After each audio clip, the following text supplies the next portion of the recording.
오늘 수요예배에 나오시기 위해서 우리 성도님들은 아마도 여러 문들을 열고 오셨을 거예요. 방문을 열어야 되고, 또 집문도 열고, 현관문도 열고, 그리고 차문도 열어야 되고, 교회 문도 열고 오셨을 것 같습니다. 우리가 문을 열어야 그 다음 장소로 들어갈 수가 있어요. 이 대인관계도 마찬가지입니다. 대인관계를 잘 맺으려면은 이 마음의 문을 열어야 그 사람에게 들어갈 수가 있고, 또 다른 사람을 내 마음으로 받아들일 수가 있습니다. 그만큼 마음의 문을 여는 것이 참 중요하죠. 우리 인생의 커다란 변화를 위해서는 역시 문을 열어야 합니다. 그 문을 열어야 그 다음 스텝, 그 다음 단계로 들어갈 수가 있습니다. 만약에 문을 열지 않으면, 변화는 하고 싶은데 문을 열 용기가 없으면은 우리는 계속 그 나만의 방에, 나만의 세계에 계속 갇혀 살 수밖에 없어요. 그리고 나밖에 몰라요. 내 안에만 갇혀있기 때문에. 근데 이 문이 쉽게 열고 닫을 수 있는 문이 아니라 정말 너무나 큰 용기를 내야 되는 문이라면은 그냥 단순히 문이 아니라 너무나 큰 장벽같이 느끼실 거예요. 예를 들면은 남의 갈등은 너무 쉽게 보였는데 그게 내 문제가 되니까 전혀 실마리가 안 보여요. 그만큼 우리는 내 문제가 되었을 때는 그 문제를 해결하기 위해서 정답은 알지만 문을 열기가 쉽지 않습니다. 우리 신앙생활 할 때에도 장벽이 있어요. 만약에 성도님들이 교회를 다니는 것, 그리고 신앙생활을 하는 것을 하나님께 벌을 안 받기 위해서 교회를 다녀야 하는 거라면 어떨까요? 신앙생활을 하는 것이, 기도를 하고 예배드리는 것이 벌을 안 받기 위해서 하는 것이라면 우리의 신앙생활은 어떻게 될까? 자, 이스라엘이 시내산에 도착했을 때 하나님께서 모세를 통해서 내가 이제 시내산에 강림하겠다 말씀하셨어요. 자, 이제 백성들은 전부 다 성결하게 준비하고 다 옷을 빨고 성결하게 준비하는 거예요. 산 주변에 경계선을 긋고 여기를 침범하지 말거라. 내가 강림할 테니까 다 준비하고 있거라. 이 경계선을 침범하면 모두 돌에 맞아 죽는다 말씀하셨어요. 경고하셨어요. 그러면 백성들은 뭘 볼까요? 경계선이 어디 있나만 볼 거예요. 왜냐하면 침범하면 죽으니까, 무서우니까 경계선이 어디인지 찾아볼 겁니다. 우리 20절 말씀 같이 보도록 하겠습니다. 시작. 이는 짐승이라도 그 산에 들어가면 돌로 침을 당하리라 하신 명령을 그들이 견디지 못함이라. 아멘. 자, 짐승도 건너가면 다 죽어 말씀하셨어요. 그러니까 백성들은 무섭습니다. 근데 왜 침범하지 말라고 하셨는지 설명은 나와 있지 않아요. 이해가 안 되죠? 하나님의 말씀이긴 한데 왜 침범하지 말라고 하셨을까? 근데 아직은 이해는 되지 않아도 일단 무서우니까 따라야 합니다. 근데 우리가 하나님이 어떤 분인지 제대로 알면은 잘 따를 수가 있어요. 몰라서 그렇지. 제가 생각을 해봤습니다. 제가 김필수 목사님을 왜 따르는가 생각해봤어요. 김필수 목사님을 따르는 이유, 성품이 너무 좋으세요. 성품이 정말 좋으세요. 우리 부교육자들을 참 배려를 많이 해주십니다.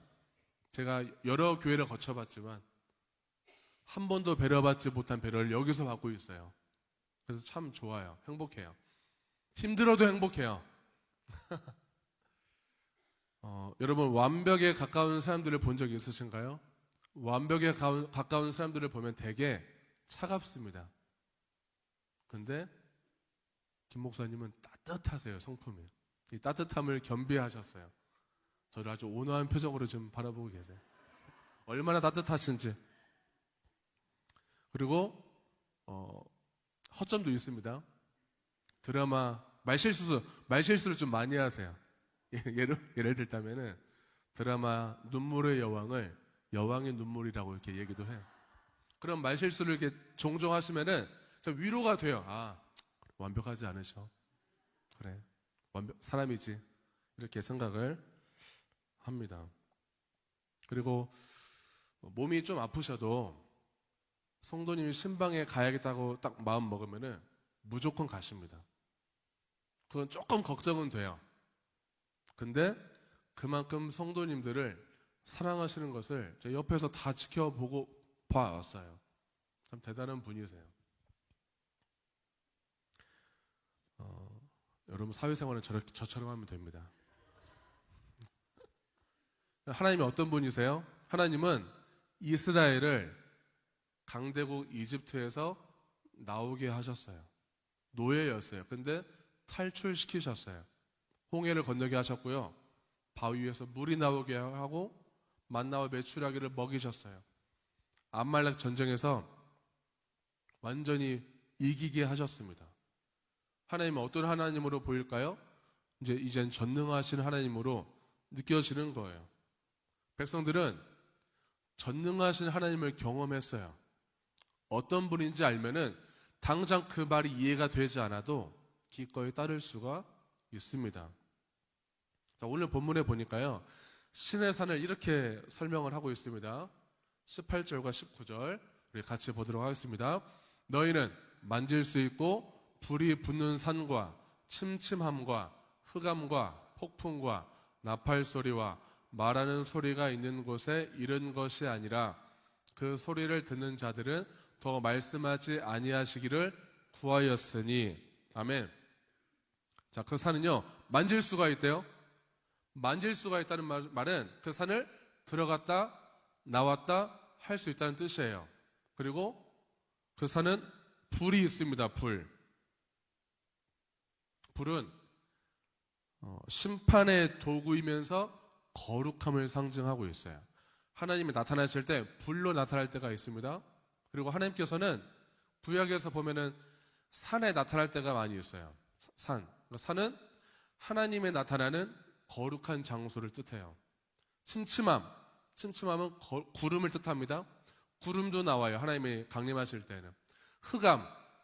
흑암은 이 심판자들을 가두는 감옥을 뜻합니다.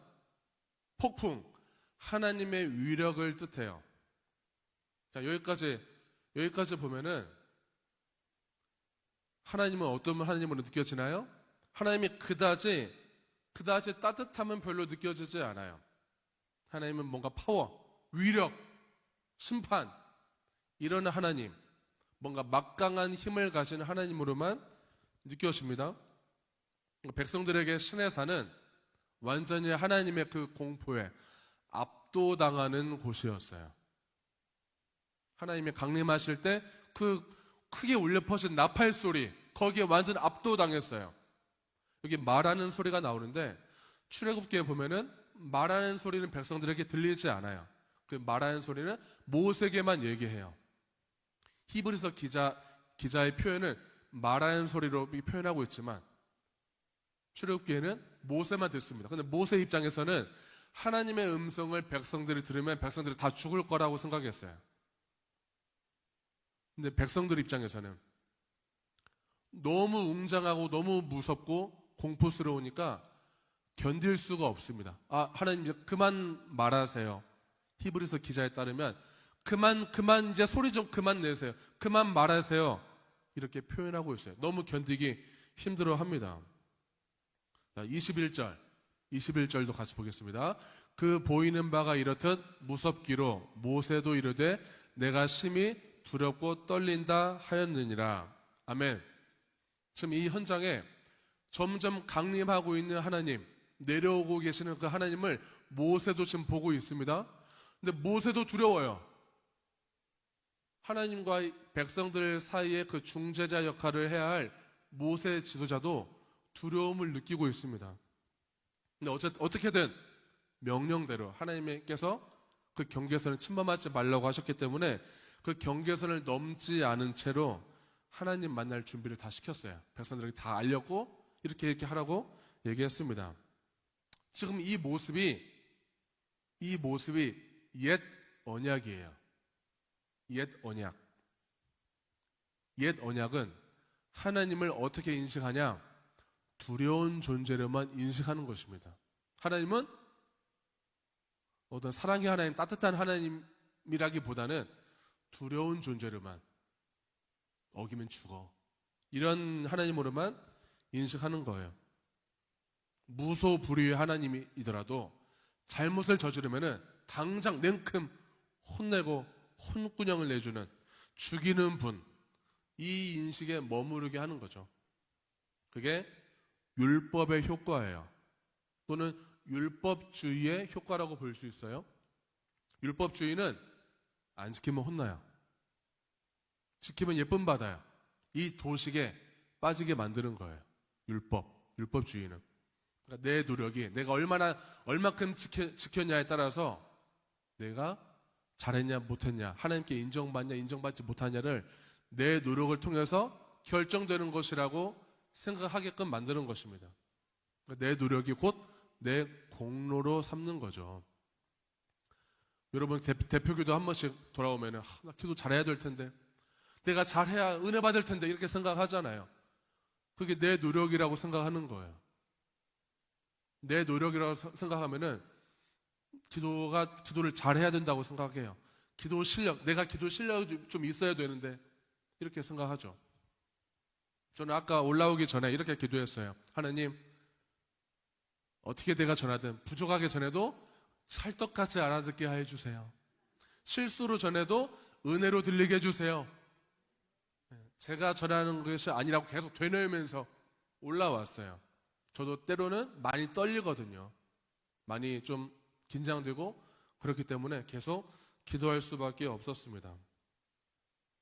우리의 육신의 아버지가 혹시 되게 엄하고 무서우면은 성인이 돼서도 그 아버지에 대한 이미지와 인식이 그렇게 좀처럼 잘 안 바뀝니다. 아버지가 무서웠기 때문에 어린 시절부터 성인이 돼서도 잘 안 바뀌어요, 그게. 그런데 이 무서운 아버지가 나를 사랑하셔서 그렇게 키운 거라고 내 시선과 내면이 확 달라지게 되면은 그때부터 내 삶의 질이 달라져요. 보이는 것이 달라집니다. 이건 저절로 되는 것이 아니라 이렇게 이해하게 된 여러 가지 사연들이 있을 것입니다. 세월이 지나니까 저절로 조금씩 이해가 된 부분도 있고, 결혼하고 나니까, 혹은 고생을 좀 해보니까 그제서야 아버지가 왜 그렇게밖에 할 수 없었는지를 조금씩 이해하게 돼요. 어머니에 대한 인식도 그렇죠. 근데 무엇보다 대개는 관계 속에서 엄청나게 큰 사랑을 경험했을 때 그 엄한 아버지가 이제는 사랑의 아버지로, 따뜻한 아버지로 재해석이 되는 경험을 하게 돼요. 어떻게 했을 때요? 큰 사랑을 경험했을 때요. 우리 주변에 말을 화나게 하는 사람이 있습니다.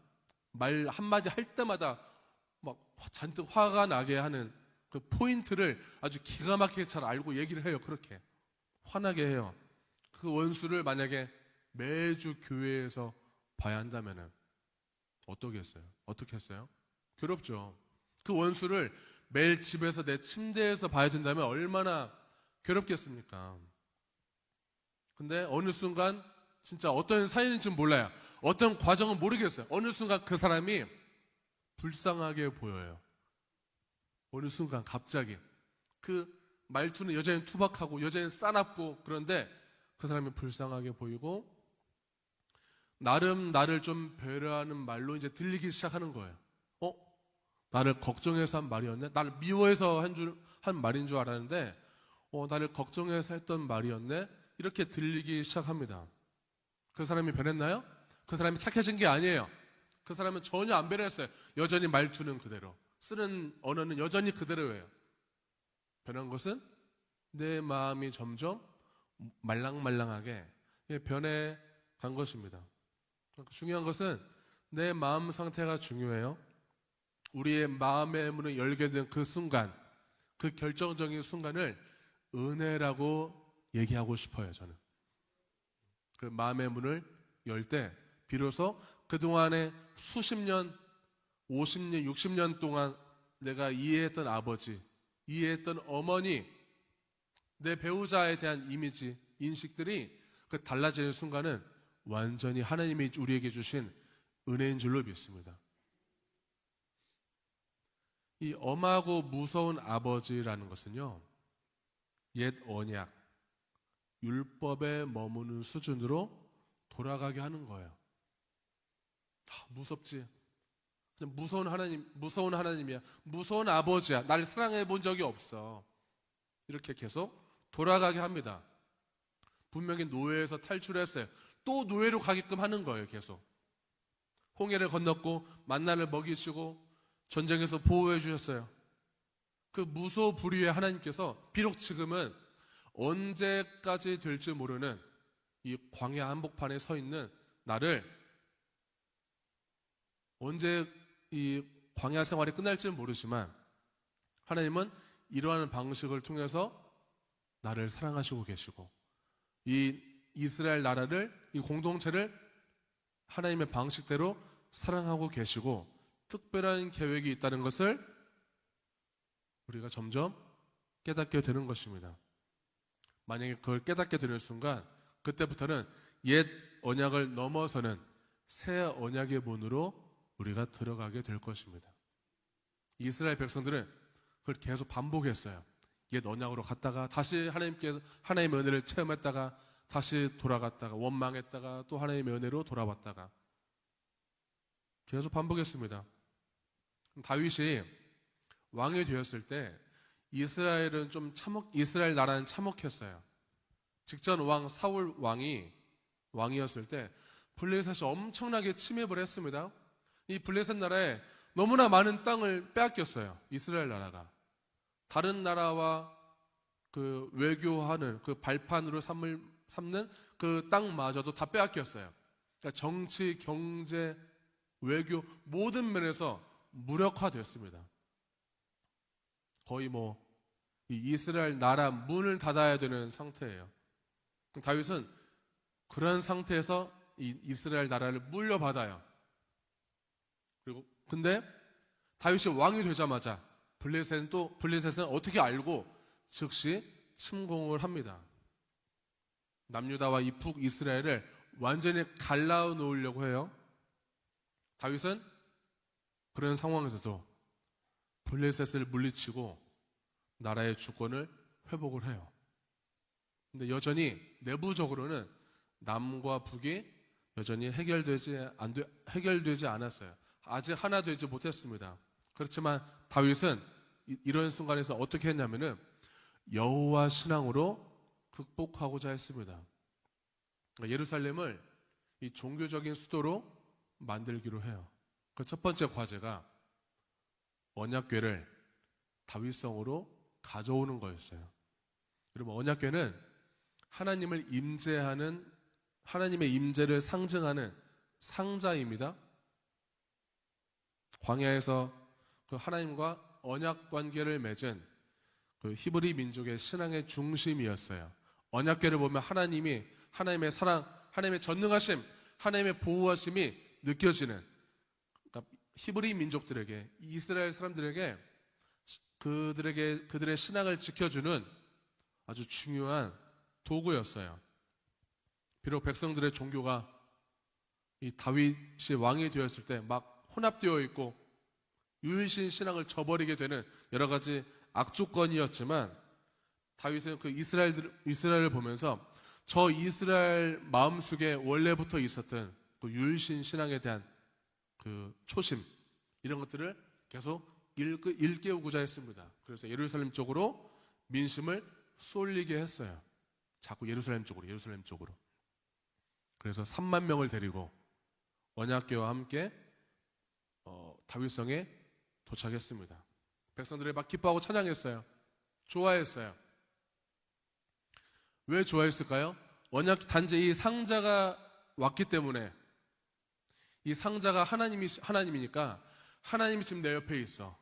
가시적인 모형이 옆에 있으면 하나님이 내 옆에 있으니까 든든하고 안정적이고 평화롭고, 그래서 기뻐한 게 아니었어요. 만약에 그래서 기뻐했다면 뭐 부족과 다를 바가 없죠. 상자가 있으면 마음이 편안해진다는 것은 그냥 부족이나 다름없을 거예요. 근데 언약궤는 하나님을 상징하기 때문에 다윗 왕은 이 이스라엘의 참된 통치자는 분명히 권력자인 나, 왕인 내가 아니라 참된 통치자 하나님을 천명하기 위해서 언약궤를 가져온 것이었어요. 백성들도 한 마음으로 기뻐한 것이었어요. 다윗도 너무 기뻐했어요. 조금씩 이스라엘이 거의 신앙을 잃어버릴 뻔했었지만 점점 신앙이 회복되는 것을 눈으로 목도하면서 같이 기뻐하는 시간이었습니다. 점점 여호와 신앙의 문을 열고 들어갔습니다. 사무엘하 6장 14절 말씀 같이 보겠습니다. 다윗이 여호와 앞에서 힘을 다하여 춤을 추는데 그때 다윗이 배 에봇을 입었더라. 아멘. 자신은 분명히 왕이에요. 왕이면 엄청난 권력을 가진 사람이지만 하나님 앞에 서면 아무것도 아닌 보잘것없는 사람이기 때문에 이 권위와 위엄의 상징, 권력의 상징인 왕복을 벗어버리고 에봇을 입고 사람들의 시선과 그 왕의 채통을 아랑곳하지 않고 춤을 춥니다. 하나님 앞에 서면은, 하나님을 바라볼 때는 춤이 안 나올 수가 없는 거예요. 왜? 하나님 어떤 분이시기 때문에 우리를 사랑하시고 우리를 지켜주시고 우리의 입술을 여는 그 기도 소리 다 들으시는 하나님, 우리의 친구가 되어주시는 하나님이시기 때문에 춤이 안 나올 수가 없는 거예요. 우리가 3주 동안 금요기도회를 드렸잖아요. 성도님들이 서로 놀래고 있어요. 지금 우리 교회가 이렇게 소리치면서 기도할 줄 아는 교회인 줄 몰랐대요. 너무 오랜만이라 그랬던 것 같아요. 이렇게 춤을 추며 찬양하는 줄 몰랐대요. 다들 놀래고 있어요. 우리가 하나님 앞에 서면은 그렇게 되는 거예요. 사람들의 시선이 뭐가 중요해요? 춤을 추는 게 중요하죠. 하나님 앞에. 하나님 앞에 서면은 그렇게 기쁜 거예요. 나와 함께 하시기 때문에. 드디어 내 마음속에 그 옛 언약들이 점점 굳어있던 것들이 사라지고 그 여호와 신앙의 그 은혜를 바라보면서 점점 가까이 가고 있기 때문에 우리 기쁜 것입니다. 우리가 환난과 고난 중에도 춤이 나올 수 있습니다. 두렵고 떨림 중에도 찬양이 나올 수 있습니다. 바울과 실라가 빌립보에서 전도하다가 복음 전도를 하다 감옥에 억울하게 갇혔을 때에도 감옥 안에서 몸이 착고에 그 발목에 착고를 채워졌음에도 불구하고 찬양과 기도를 밤새 했을 때 옥문이 열린 것처럼 하나님이 역사하실 줄로 믿습니다. 우리 교회에 찬양의 은혜가 넘치고 기도의 은혜가 넘치고 또 하나님을 향한 그 확신과 믿음이 더 충만해지기를 소원합니다. 자, 모세와 백성이 여전히 두려워 떨고 있어요. 히브리서 기자가 그 장면을 보면서 이렇게 얘기하고 있습니다. 아마 모세와 백성들처럼 떨고 있는 그 히브리서 책을 읽을 독자들을 향해서 이렇게 얘기하고 있는 것 같아요. 22절 같이 읽겠습니다. 그러나 너희가 이른 곳은 시온산과 살아계신 하나님의 도성인 하늘의 예루살렘과 천만 천사와. 아멘. 자, 너희들은 이제 시온산에 머물러야 한다. 이렇게 얘기해요. 아까는 무슨 산이었죠? 아까는 시내산이었어요. 시내산. 아까 그 시내산에 있었던 하나님은 어떤 하나님이었을까요? 범접할 수 없는 하나님, 말 안 들으면 그냥 죽을 수 있는 무서운 하나님, 벌벌 떨면서 이제 제발 그만 말하세요. 내 몸을 보호하느라 바쁜 그런 하나님이었어요. 하나님과 백성들 사이에서 어떤 경계선으로 분리된 산이었어요. 아담에게 이렇게 얘기했죠. 너 선악과를 먹으면 죽어. 여러분, 선악과를 먹으면 죽는다고 했으니까 아담은 뭘 생각해야 될까요? 안 먹기만 하면 돼. 먹으면 죽으니까 이것만 생각한다면 옛 언약에 머물러 있는 거예요. 율법에 머물러 있는 거예요.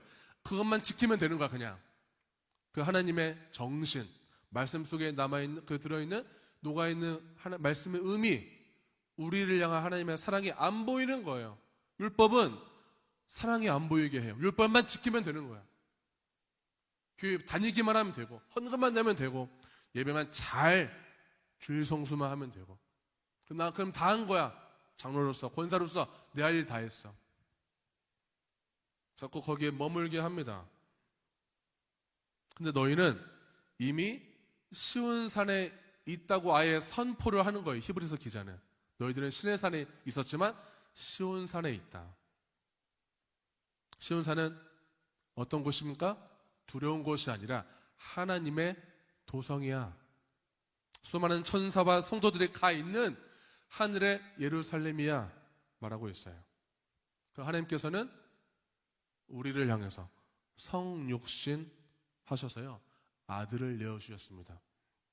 자기 몸을 제물로 드려서 단회적 제사로 우리의 모든 죄를 다 사해 주셨어요. 그리고 이제 우리는 그 용서함 받고 하늘의 지성소로 담대히 아무 때나 나아갈 수 있게 됐어요. 구약의 지성소를 떠올려 보세요. 너무너무 거룩한 곳이에요. 잘못 들어갔다가 죽을 수도 있어요. 왜 죽는다고 생각할까요? 내 죄 때문에. 죄만 떠올리면은 죽음이야. 그냥 잘못 걸리면 죽음이야. 그러니까 아무나 못 들어가는 거죠. 그러니까 율법과 나를 자꾸만 비하게 되면은 죄만 드러나서 죽음을 각오해야 하는 것입니다. 하나님 앞에 서는 것은 죽음을 각오하고 서야 되는 거예요. 우리가 예배 드려 이렇게 편하게 오지만 오늘 수예배를 들으면서 내 죄 때문에 죽을 수 있다면은 누가 예배를 드리러 오겠어요? 무서워서 아무도 예배 안 오죠.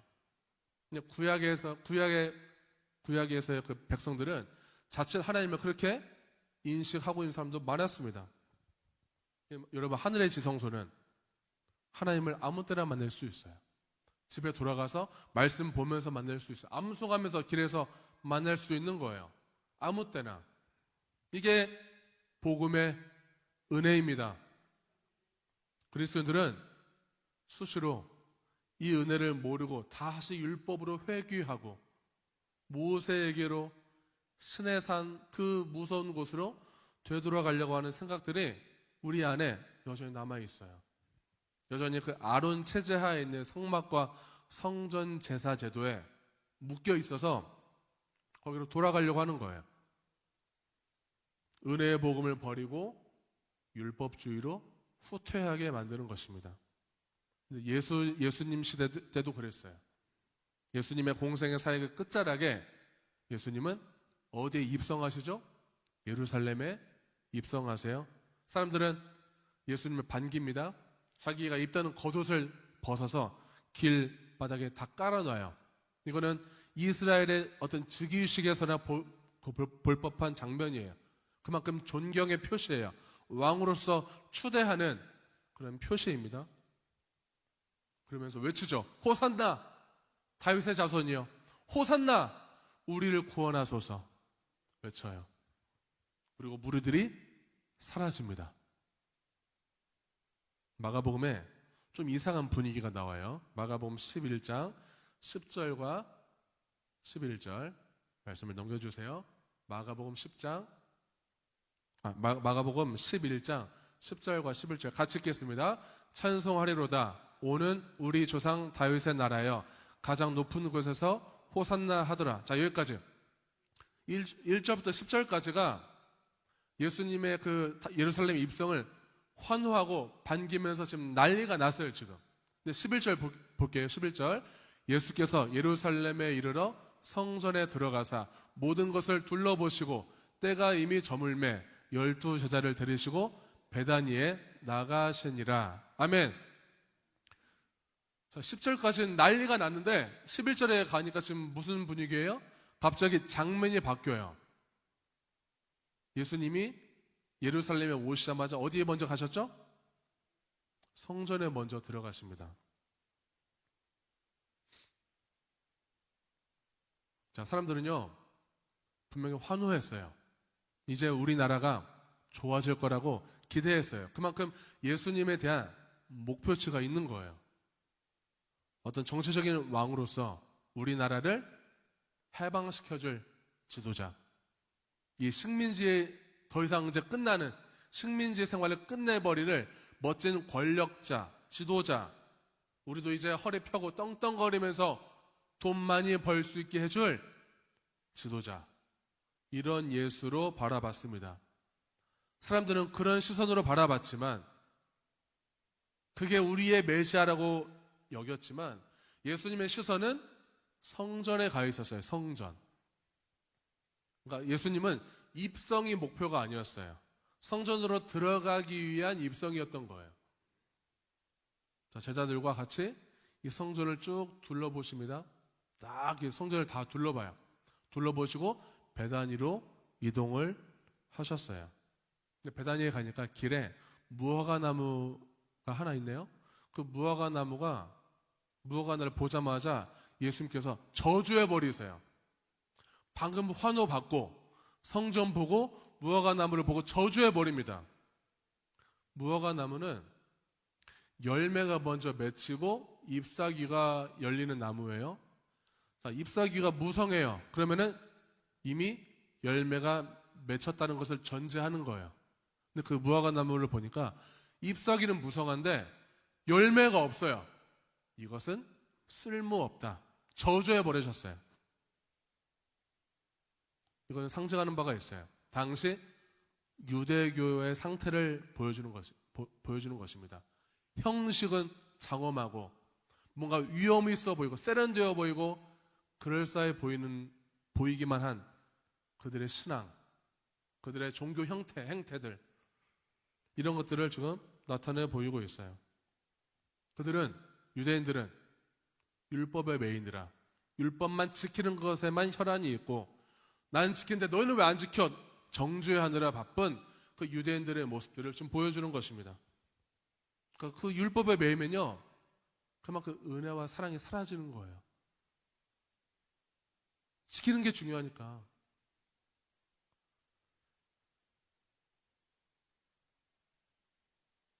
그리고 예수님께서는 그 다음 목적지, 곧 성전에 들어가셔서 성전에서 장사하는 장사꾼을 다 치워버리세요. 6월절이 되면은 전국에서 예루살렘 성전은 다 모여들어요. 다 예배하러 옵니다. 먼 거리를 와야 되기 때문에 제사 드리려면 뭐가 필요하죠? 제물이 필요해요. 짐승이 필요해요. 먼 거리를 그 짐승을 끌고 오기 힘들어요. 근데 너무나 고맙게도 이 성전에 짐승들을 판매하는 장사꾼들이 있어요. 얼마나 좋아요? 편리하죠. 그걸 사가지고 제사 드리면 되는 거예요. 이 성전이 북적북적했어요. 얼마나 뜨거워 보여요. 다들 제사 드리고 예배하고 하나님을 바라보는 모습들이 너무나 많아요. 그 광경이. 근데 속을 파보니까 장사꾼들과 환전해주는 상인들이 엄청난 폭리를 취해서 자기 호주머니에 챙기고 있고 그 중간 역할을 하고 있는 대제사장들에게 조공을 바치고 있고 로마 정부에 세를 바치고 있습니다. 중간 역할을 했던 그 대제사장들도 자기가 그 중간 역할을 하니까 자리 내줄 것이냐 말 것이냐 협박하고 나름 그것도 권력을 행사하고 있었어요. 그리고 더 웃긴 것은 대제사장들이 그 대제사장 직을 얻기 위해서 로마에 돈을 주고 허가를 받고 샀어요. 소명과 사명을 가지고 그 직을 수행하는 것이 아니라 돈 주고 산 거예요. 왜? 돈이 꽤 되거든요. 그렇게 썩어 빠진 성전 종교, 그 당시에 율법에 치이고 율법이 완전 메어버린 썩어빠진 그 타락된 성전 종교를 예수님께서는 척결하시는 것입니다. 예수님께서 이 땅에 오신 목적이 무엇일까요? 율법과 어떤 형식의 굴레. 우린 여전히 율법으로 돌아가려고 하는 습성이 또 있어요. 우리 수시로 돌아가요. 큰 교회가 다 좋은 게 아니란 거 우리 모르는 사람이 어디 있어요. 근데 은연중에 큰 교회를 선망해요. 주보에 이름 빠질 수도 있지. 근데 내 이름이 빠지면 섭섭마귀 들어와요. 다 형식적인 거예요. 그렇게 본질적인 것도 아니에요. 근데 우리는 내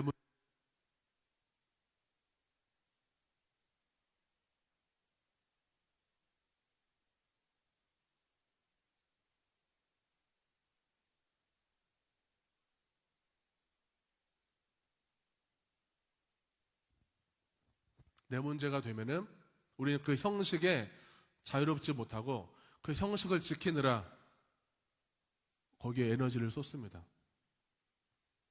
예수님께서는요, 그러한 형식과 율법에 매여 있는 우리들을 풀어주시려고 오셨어요. 상처의 굴레에서 벗어나게 하기 위해서, 참 자유를 잃어버린 이들을 위해서 구출하기 위해서 오셨습니다. 사람들은 욕망에 사로잡혀서 예수를 환호하지만 예수님은 율법에 매인 이 성전 종교와 신앙의 타락에서 은혜와 믿음의 시대를 열기 위해서 죽음의 문을 열고 들어가셨어요. 그분이 죽으셔야 했기 때문에 우린 여전히 몸에 밴 이 수많은 형식적 신앙들을 의식을 하고 은혜의 복음으로 들어가기 위해서 용기를 내어서 문을 열고 들어가시기를 바랍니다. 혹시 부모로부터 받은 상처가 있고 여전히 헤어나오지 못하는 그런 아픔들이 있다면은, 또는 부정적인 영향들이 있다면은 방치하지 않고 그것들을 다 받아들이고, 그래 그것도 인생이었어. 그러한 과정도 하나님께서 허락하신 소중한 시간이었어. 나에게 필요한 과정이었지. 그것도 소중한 시간, 소중한 내 인생이었다는 것을 받아들이고, 예수 십자가 복음은 결코 나를 그 상처의 굴레에서 가둘 수 없다고 믿음으로 선포하는 은혜가 있기를 바랍니다. 그리고 새로운 인생의 문을 열고 들어가시기를 바랍니다. 이 사순절에 주님의 고난에 우리도 같이 들어가서 감당할 수 없는 이 하나님을 만남으로, 때로는 뭔가 변화를 위해서 우린 고통이 수반되고 또 힘든 수고가 필요하고 여러 가지 두려움도 있을 수 있지만, 그 고통을 영원히 허락하지 않는 하나님, 그 고통과 두려움을 통과한 이후는 그 문을 열고 들어가면은 하나님의 은혜가 우리를 기다리고 있다는 것을 기억하고 그 은혜를 고백하고 그 성령 체험을 모두 다 하는, 성령이 충만한, 은혜가 충만한 교회가 다 되기를, 가정이 되기를, 개인의 삶이 다 되기를 축원합니다.